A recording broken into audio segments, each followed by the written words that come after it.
So when you see that whole little film thing on the top, that's from them burping up whatever they burp up.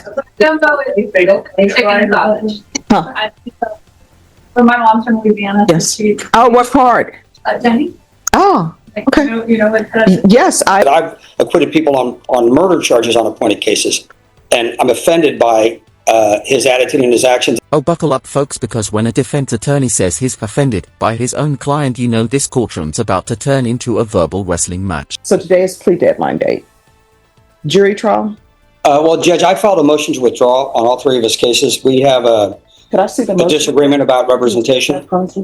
And that's not an exaggeration. Judges can't always step in mid-fight. Sometimes they have to let lawyers hash it out until someone says something that crosses the line, which, spoiler alert, happens real soon. Do you have the motions with you? I have one of them, but I can get the other ones printed out. I just need the... He has one indicted case, Judge, and then two unindicted. And So I have the 2025 PF 08119. I've got 120.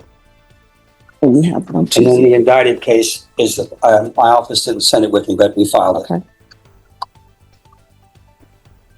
All right, the court is calling 2025 CR 007775, 2025 PF 08119, 2025 PF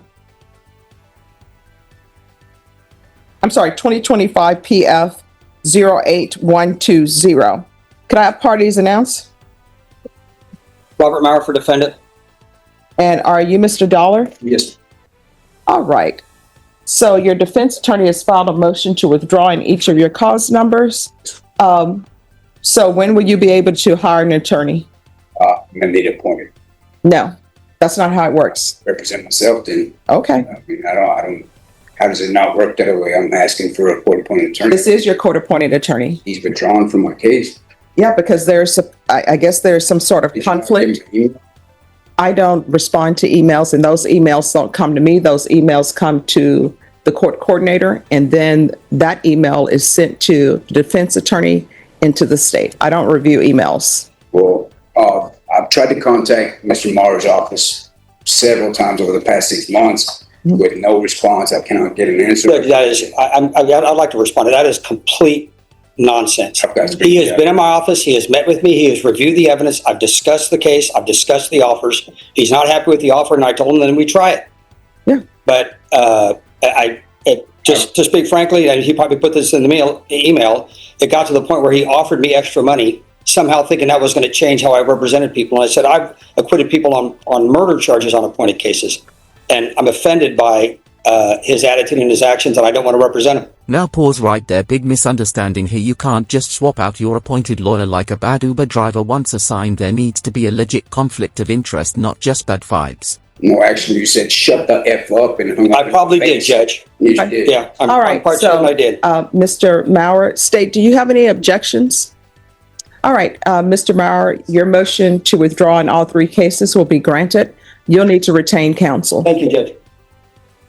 All right, Ms. Ferguson, Yes, sir. recall this in 30 days, and it's for the defendant to obtain an attorney. Yes. Marie.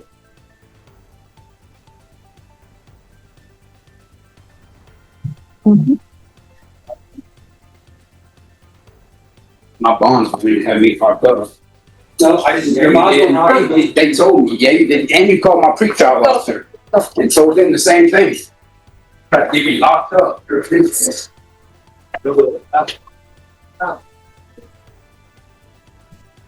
This is where it gets juicy. The client says he hasn't heard back in months, but the lawyer fires back with receipts. Who do you believe here, the client or the counsel? Drop your verdict in the comments below. And you know what I ended up watching last night that brought me back to my childhood?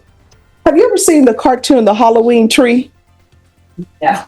Yet, he actually admitted it. You know the tension's real when even the lawyer goes, yeah, I said it. Somewhere in the gallery someone just did the world's slowest head turn. Jason, when I come back, you will be gone. That is still there we go. But And just like that, motion granted, lawyer walks clients on his own. But here's the kicker, this entire meltdown happened before trial even started. Imagine what round two's gonna look like. I will have had a great time serving My civic I'd duty. like to know if you actually get picked. That'd be fun. Well, I can imagine they would definitely pick you for like a civil trial or something. Or is that where you're going? Oh, You don't know, you never right? know. Right. I mean, it's just a general. That'd be interesting. Well, it will be interesting if I get called up here. That'd be hilarious. Be like, hi, That would hi, be. Judge. Oh, Judge and Lee would have a ball. Yes. He would actually be smiling, I think. Yeah.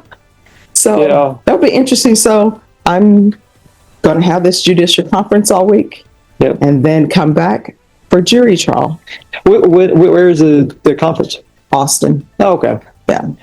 Well, that's, I think I went to a couple in Galveston, Mhm. and the funny thing is, I'd never been to Galveston Yeah. until I went to the conference, and it was actually, I was like, Galveston, if you don't like beaches that much, because the beach there, I don't know, have you ever been to Galveston? Yes.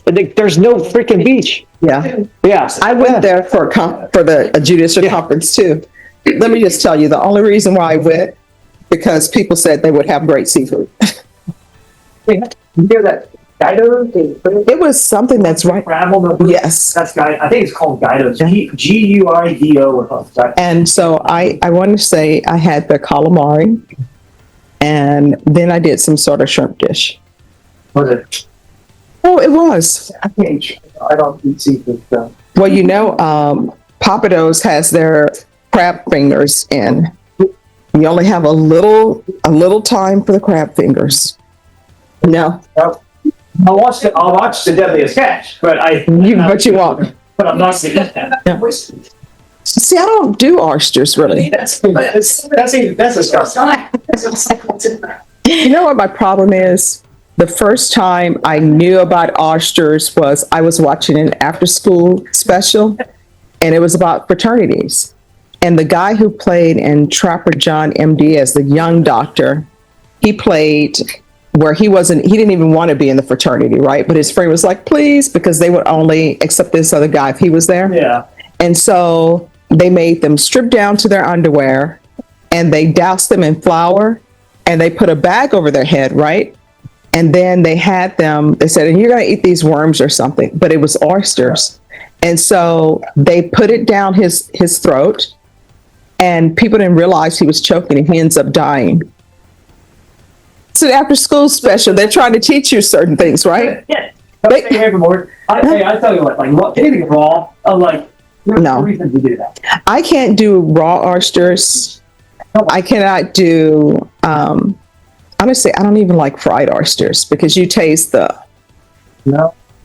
I don't like taste or texture, because everybody's like, oh, so I tried a crawfish one time. And I'm like, I don't like the texture of it. It's not into it. well, I, as a person from Louisiana, I know it's sad, but I can't do the crawfish. I can't do balls. No. Gumbo or no? Well, I get, Gumbo? yes, thank you. I can do crawfish in certain ways, right? But when you walk on campuses, they just be having the crawfish ball, right? Oh, yeah. And somebody told me once that when they boil the crawfish, like when they die, they burp up stuff, right?